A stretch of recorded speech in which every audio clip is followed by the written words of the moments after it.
ঢাকা মহানগর পুলিশের ডিএমপি অতিরিক্ত commissioner crime and operations Mohammad Harunur Rashid আটক হননি।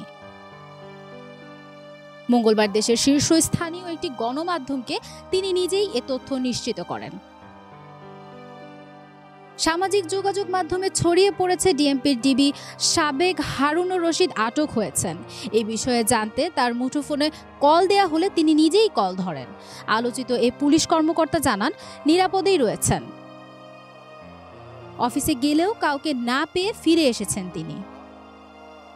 সামাজিক যোগাযোগ মাধ্যমের পাশাপাশি কয়েকটি গণমাধ্যমেও তার আটকের খবর প্রকাশিত হয়। সেখানে বলা হয় বিমানবন্দর থেকে আটক হয়েছেন তিনি। বিষয়টি উড়িয়ে দিয়ে হারুনুর রশিদ বলেছেন, সবাই বলছে আমি বিমানবন্দর থেকে ফিরে এসেছি, কিন্তু আপনারা জানেন সোমবার কোনো ফ্লাইটই ছিল না। কিভাবে আমি বিমানবন্দর যাব?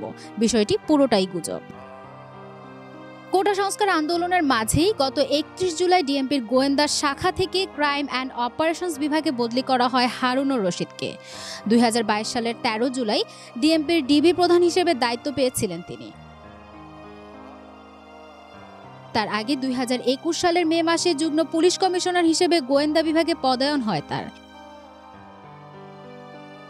এর আগে ডিএমপির তেজগাঁও বিভাগের উপ পুলিশ কমিশনার এবং নারায়ণগঞ্জ ও গাজীপুরে পুলিশ সুপারের দায়িত্ব পালন করেন তিনি।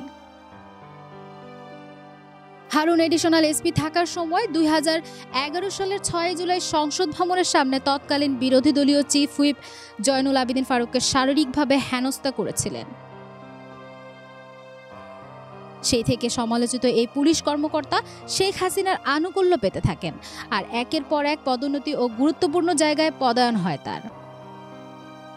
নানা অপকর্মের সঙ্গে তার যোগসাযোগের পাশাপাশি স্বৈরাচারী শেখ হাসিনার উদ্দেশ্যে সাধনে বিরোধী রাজনৈতিক দলের নেতাকর্মীদের ধরপাকড়ে বড় ভূমিকা ছিল হারুনের।